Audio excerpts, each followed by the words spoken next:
Cube Radio.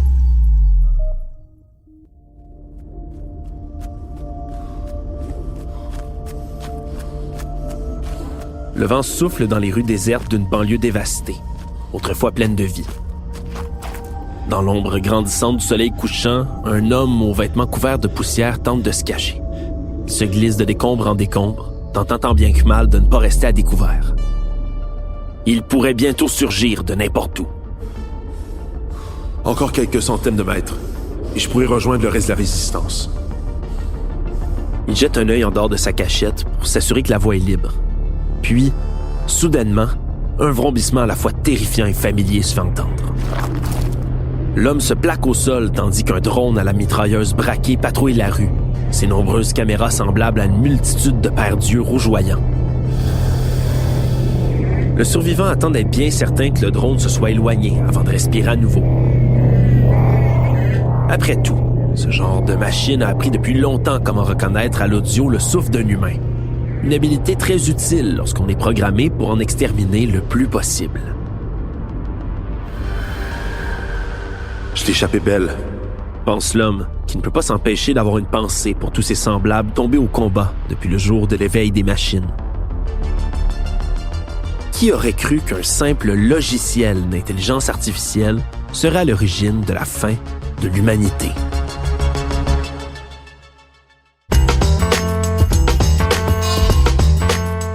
Ici Alexandre Moranville-Ouellette, bienvenue à Ce n'est qu'une théorie, un balado qui démystifie les théories du complot, les conspirations et les phénomènes occultes. Des plus farfelus aux plus crédibles. Dans cet épisode, on va se pencher sur l'un des sujets les plus discutés dans l'espace public dans les dernières années, l'intelligence artificielle. On va tenter de comprendre ce serait quoi les opportunités, mais surtout ce serait quoi les risques qui y sont associés. Est-ce que cette nouvelle technologie-là pourrait nous poser des problèmes?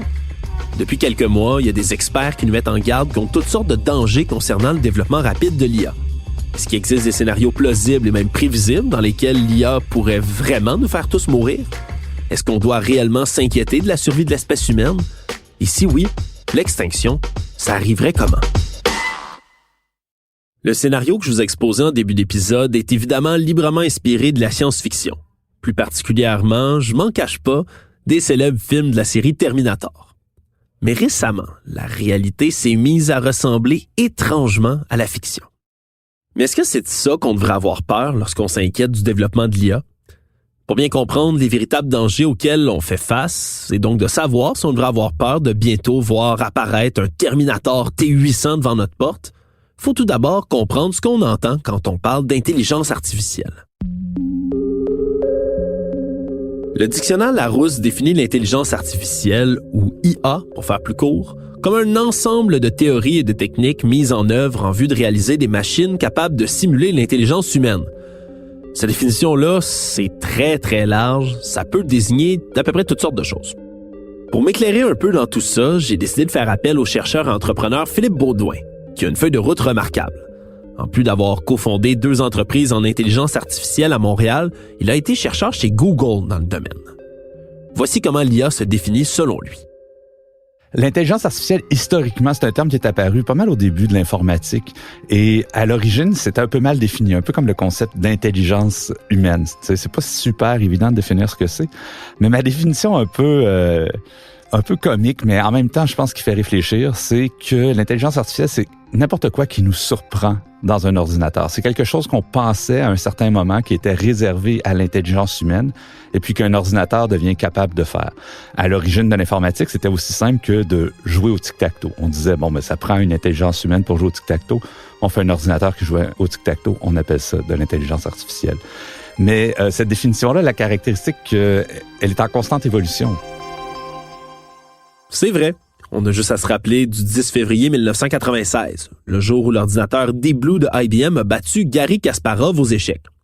L'homme et l'intelligence artificielle ont donc déjà eu leur grand face-à-face il y a plus de 27 ans, et ce, bien avant ChatGPT. Je suis le PDG d'une compagnie qui s'appelle Ex Machina AI. Le son de cloche est sensiblement le même du côté de l'expert Claude G. Théoret. Il est aussi fondateur de Nexology, l'une des toutes premières entreprises d'IA de Montréal. Il se souvient très bien des premières fois où il a été sollicité pour travailler sur une technologie considérée comme intelligente. Dans les années 90, l'intelligence artificielle, c'était la reconnaissance de la parole. D'ailleurs, à Montréal, on a eu beaucoup de personnes qui ont aidé à formuler le système de reconnaissance de la voix qui a remplacé le 4-1. À l'époque, quand on appelait le 411 pour avoir des informations, on parlait avec des humains. Maintenant, comme on le sait, tout ça s'est automatisé. Maintenant, c'est 100% automatisé. Et dans le temps, la reconnaissance de la voix, c'était appelé l'intelligence artificielle. Aujourd'hui, on n'appelle plus ça. Alors, je pense qu'à chaque fois qu'on franchit une étape d'automatisation des capacités humaines, mais on fait une résurrection de ce terme d'intelligence artificielle. Mais quand des experts tentent de nous mettre en garde contre un potentiel danger d'extinction de notre espèce, on va mettre ça au clair. On parle pas d'ordinateurs qui jouent aux échecs. On parle pas vraiment de logiciels de reconnaissance de la voix ou même encore d'innovations plus récentes comme les robots conversationnels. Alors pourquoi on parle de risque d'extinction avec l'intelligence artificielle? Pour Philippe Baudouin, la distinction est importante à faire. Un risque d'extinction, c'est essentiellement c'est le risque qu'il n'y ait plus d'humains. Parce que quelque chose s'est passé avec l'intelligence artificielle, l'humanité entière s'éteint. Pas juste il reste 3-4 personnes dans un bunker quelque part. Là, c'est tout le monde est parti. Dans ce scénario-là, Philippe Baudouin explique que peut-être que la Terre serait gérée par des agents d'intelligence artificielle. Ou peut-être même qu'il n'y aurait plus rien du tout. Difficile de savoir. Ça, c'est le risque d'extinction. Puis, il y a plusieurs chercheurs qui vont le distinguer d'un risque catastrophique, qui serait un risque, disons, qu'on pourrait avoir une perte de population très, très importante, mais sans se rendre à l'extinction humaine. Comment ça pourrait se passer, un risque d'extinction ou un risque catastrophique?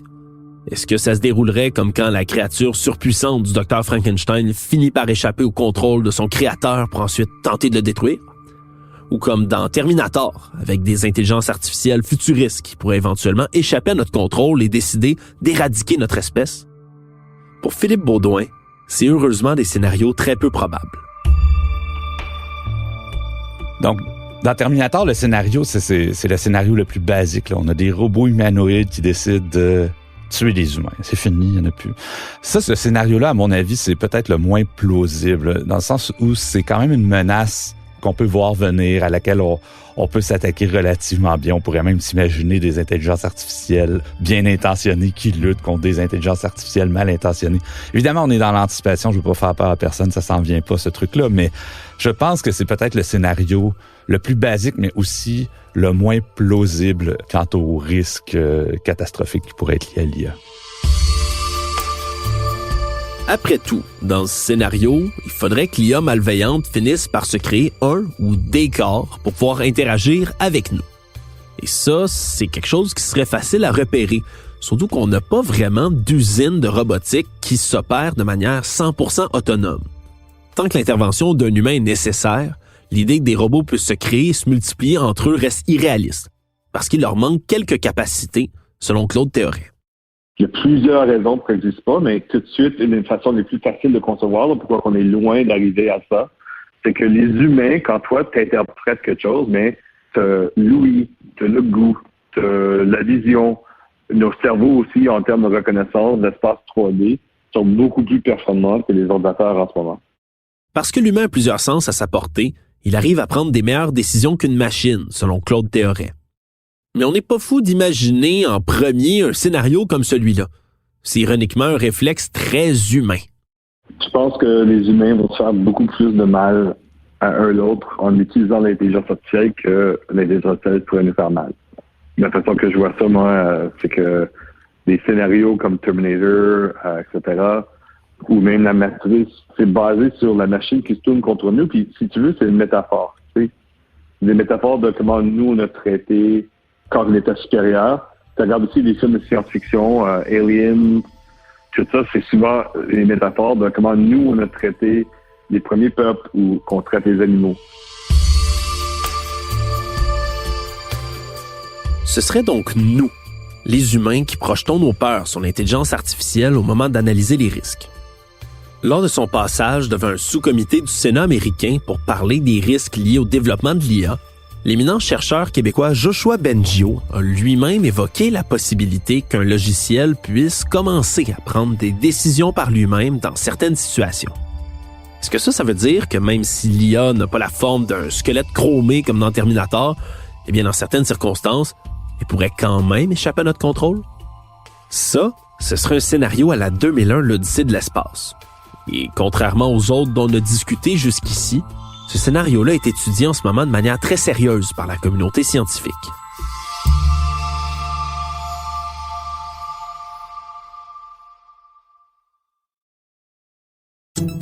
Salut, c'est Charles Tran du balado En 5 minutes. Vous voulez savoir pourquoi les hommes portaient la perruque à l'époque des rois? Pourquoi la mer est salée et pas les lacs? À quoi rêvent les chats? Vous voulez connaître l'histoire du tourisme, de la cocaïne ou des brosses à dents? En 5 minutes répond à toutes ces questions et des dizaines d'autres. Le tout en 5 minutes, tous les jours. Disponible sur cube.ca ou les autres plateformes de balado.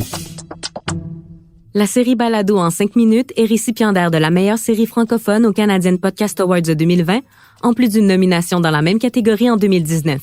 Elle a également été nommée au Canadian Online Publishing Awards en 2020. Devant un sous-comité du Sénat américain en juillet 2023, l'expert québécois en intelligence artificielle Joshua Bengio a évoqué la possibilité d'un conflit entre l'homme et la machine. Il a expliqué qu'un logiciel peut commencer à prendre des décisions par lui-même dans certaines situations. Un cas qui nous ramène une fois de plus à un célèbre exemple de science-fiction. Celui d'HAL 9000, l'intelligence artificielle du célèbre film 2001, l'Odyssée de l'espace.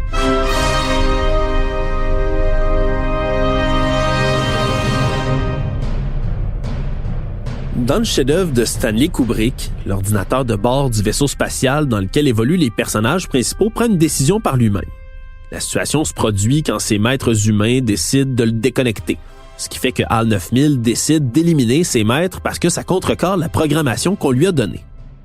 Eh bien, croyez-le ou non, ce genre de scénario est loin d'être farfelu. Il fait même l'objet de réflexions dans la communauté de chercheurs sur le sujet, comme le souligne Philippe Baudouin.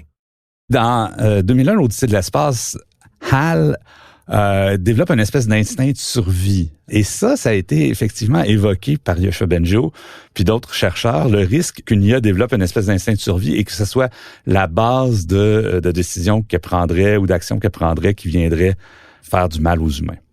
Si on se permet d'y réfléchir quelques instants, c'est pas ridicule comme idée. Dans la littérature, on parle souvent du problème d'alignement, c'est-à-dire qu'une intelligence artificielle développerait des objectifs qui ferait en sorte qu'elle serait moins alignée avec les objectifs qu'on avait en tête quand on l'avait créée. C'est-à-dire que, par exemple, on pourrait dire à une intelligence artificielle aide-nous à résoudre la crise climatique, par exemple. Et si on l'encadre pas plus que ça, elle pourrait développer des objectifs secondaires qui, par exemple, pourraient être la meilleure façon de régler la crise climatique, ce serait de tuer tous les humains. C'est eux qui la causent. T'sais. Donc, c'est... J'aime dire à la blague que c'est des problèmes de génie dont on parle parfois, où est-ce qu'on demande à un génie, je vais être la personne la plus riche du monde, puis là, le génie va tuer tout le monde autour de nous pour qu'on soit la personne la plus riche. C'est un peu ce genre de scénario-là. Et ça, c'est pas ridicule, ça a été étudié par certains chercheurs depuis longtemps. Ça s'appelle le problème d'alignement en intelligence artificielle, et je crois que d'investir trop là-dedans ou de faire trop peur aux gens avec ça aujourd'hui, c'est pas nécessairement la bonne chose à faire. Mais c'est quelque chose auquel il faut définitivement s'intéresser.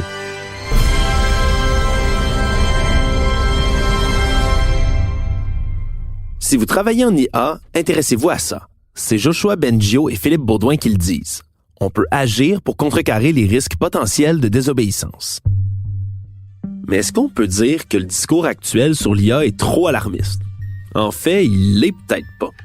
Mais le risque viendrait de l'utilisation faite par les humains, pas par une machine pourvue d'une conscience malveillante, comme le rappelle Philippe Baudouin.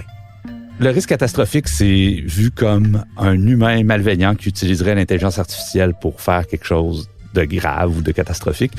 Pas nécessairement l'intelligence artificielle qui se soulève et puis qui nous attaque parce que soudainement est devenue consciente elle-même et puis elle décide de nous attaquer. On parle souvent moins de ça que du risque qu'un humain utilise l'intelligence artificielle.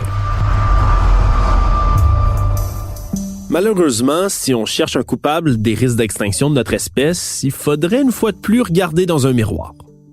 Tout comme son collègue Philippe Baudouin, Claude Théoret est persuadé que les dangers les plus imminents de l'IA seront causés par l'utilisation que nous, les humains, en front dans un avenir rapproché. Qu'est-ce que je vois, c'est danger de dommages énormes faits par les humains qui utilisent l'intelligence artificielle. OK? Alors, qu'est-ce que je vois qui pourrait être un danger là, imminent, c'est que tu prends un chien de Boston Dynamics, tu fais le modèle pour mettre une mitraillette sur le dos, et là, tu achètes de 20 000 chiens. Une mitraillette sur le dos. Ce que décrit Claude Théoret ici, c'est un modèle de robot quadrupède développé par la société Boston Dynamics, appelé Spot. Il ressemble beaucoup à un chien. Agile et résistant, ce genre de robot peut fonctionner de manière complètement autonome pour performer toutes sortes de tâches. Par exemple, la STM, la Société de transport de Montréal, possède un Spot, un petit robot quadrupède. Elle s'en sert pour automatiser une partie de la surveillance et de l'entretien de ses stations.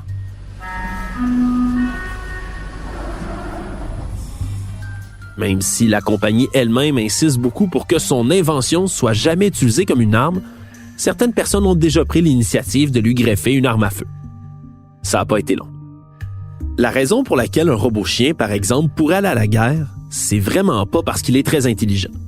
Au contraire, Claude affirme que l'IA en ce moment est au niveau d'un chien, d'un vrai, ou d'un enfant. Mais le chien robot a un temps de réaction extrêmement rapide. Mais c'est à cause que c'est un chien qui pourrait prendre des décisions chaque nanoseconde, où le temps de réaction est 1000 à 10 000 fois meilleur pour un ordinateur que pour un humain. C'est là les plus grands dangers. Là. C'est l'application de l'intelligence artificielle et qu'est-ce que les humains vont en faire dans les prochains 2-3 ans. Là. L'exemple de Boston Dynamics avec la mitraillette, il y a plusieurs pays maintenant qui sont à la course en ce moment. Deuxièmement, mais évidemment, l'automatisation des drones plus l'intelligence artificielle.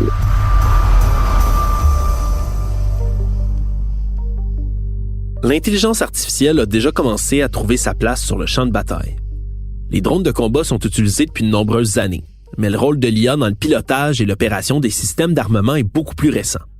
C'est d'ailleurs l'une des principales préoccupations pour plusieurs États et organisations non gouvernementales de par le monde.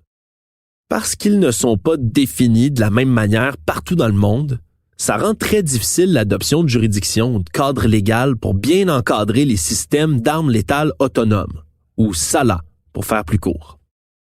Pour les États-Unis et la France, les SALA sont des machines qui, une fois activées, sont entièrement autonomes de l'homme. Mais il y a plusieurs degrés d'autonomie différents. Par exemple, les chiens robots bardés d'une mitrailleuse que décrivait Claude Théoret, eh bien, eux, ils seraient complètement autonomes, c'est-à-dire qu'ils prendraient des décisions par eux-mêmes en choisissant de manière complètement indépendante leur cible. La sélection de la cible à abattre, c'est d'ailleurs l'un des principaux points sensibles lorsqu'on conçoit des armes autonomes. En mai 2023, plusieurs médias rapportaient une histoire selon laquelle, lors d'une simulation effectuée par l'armée américaine, un système d'intelligence artificielle aurait décidé d'abattre son opérateur au lieu de sa cible originale. Lorsque son maître humain aurait refusé qu'elle exécute sa cible principale, l'IA aurait décidé d'abattre son opérateur pour compléter sa mission. La défense américaine a par la suite nié l'histoire en bloc, avançant plutôt que son porte-parole, qui avait en premier lieu raconté cette anecdote, se serait mal exprimé. Désormais, le Pentagone explique plutôt qu'il ne s'agissait que d'une hypothétique réflexion sur le sujet. Mais leurs responsables y sont quand même allés d'une déclaration qui donne froid dans le dos. Je cite. « Nous n'avons jamais mené cette expérience, mais nous n'en aurions pas besoin pour réaliser qu'il s'agit d'un résultat possible. » Fin de la citation.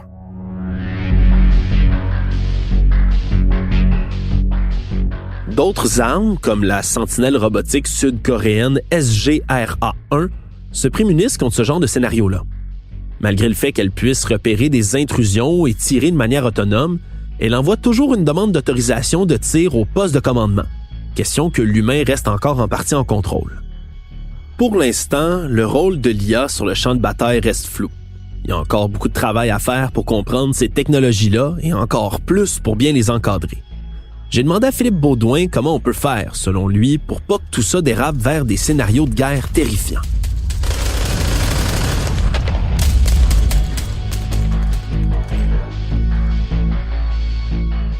Comment on peut encadrer ça? C'est quoi les moyens, mettons, concrets, là, quand on dit on veut prévenir les risques, prévenir de tout ça? C'est quoi les moyens concrets qu'on envisage en ce moment dans la communauté scientifique pour ça? Il y a plusieurs moyens concrets qui ont été proposés par la communauté scientifique pour éviter les problèmes liés à l'IA. Ça inclut des trucs comme exiger des permis de la part de ceux qui développent des grands modèles de langage ou des trucs à la ChatGPT. Ça inclut le moratoire qui a été proposé à un certain moment. Ce moratoire, c'est lorsque des centaines de grands noms du monde des technologies ont demandé, dans une lettre ouverte écrite en mars 2023, de suspendre temporairement le développement de certains systèmes avancés d'intelligence artificielle. Mais la vérité, c'est que on connaît pas encore de bonne façon de légiférer sur l'IA au grand complet. Les efforts qui ont été plus efficaces, c'est quand on s'est attaqué à l'utilisation de l'IA dans certains domaines. Par exemple, ne pas donner le contrôle à une IA pour une arme. Par exemple, si on a un drone tueur, on donne pas ça à une IA, on met un humain derrière. Bon, ça c'est relativement simple, mais je pense qu'on va en voir de plus en plus, par exemple, autour de la désinformation. Qu'est-ce qu'on permet à une IA de faire ou de pas faire quand vient le temps de mettre un texte en ligne? On va le voir autour de la cybersécurité, probablement qu'on va être en mesure d'encadrer la manière dont on peut utiliser l'IA dans ce contexte-là. Mais quand on essaie de légiférer l'IA, c'est toujours plus efficace quand on s'attarde à un domaine spécifique plutôt qu'd'essayer de légiférer l'IA au grand complet. Légiférer ou définir l'IA au grand complet, c'est pas ce qu'il y a de plus facile. On peut conclure qu'il vaut mieux distinguer les différents domaines de l'IA et pas tout mettre dans le même panier. Bien évidemment, j'ai pas la prétention de pouvoir prédire tous les développements qui surviendront concernant ces technologies-là. Après tout, on est dans l'anticipation la plus totale, même du côté des différents experts en la matière. Néanmoins, il y a un autre domaine d'IA qui pose un autre type de danger sur lequel j'aimerais attirer votre pleine attention. C'est la désinformation liée à l'intelligence artificielle. Philippe Baudouin vient d'en glisser un mot. J'aimerais prendre le temps de creuser le sujet dans le prochain épisode, dans un deuxième volet consacré à l'IA. On va explorer ce domaine-là de l'IA consacré à l'art du camouflage, de la tromperie et de la ruse en ligne. On va se demander comment on peut s'assurer derrière notre ordinateur que l'information qui nous rejoint n'a pas été poussée par une intelligence artificielle ou un algorithme avec de mauvaises intentions. Mais on va aussi regarder ensemble les opportunités positives que nous offre l'IA, parce qu'au-delà de tous les dangers que cette technologie peut nous apporter, il y a également de très grandes promesses. Tout ça et plus encore dans le prochain épisode. Pour notre part, il est facile de retrouver les sources de nos informations justement pour en vérifier la crédibilité. Parmi les nombreuses sources consultées pour traiter du sujet d'aujourd'hui, celle-ci pourrait particulièrement vous intéresser, comme la lettre réclamant un moratoire écrite par les experts sur l'IA, le dossier du Guardian sur l'éthique liée à l'IA, le dossier du réseau d'analyse stratégique sur les armes létales autonomes et le site de l'entreprise Boston Dynamics sur son chien robot. Un énorme merci à Philippe Séguin au montage et Anne-Sophie Carpentier à la réalisation. Ici Alexandre Moranville-Ouellette, merci d'avoir été des nôtres et n'oubliez pas, quand il vous manque des faits ou que vous n'êtes pas certain d'une idée, dites-vous que ce n'est qu'une théorie.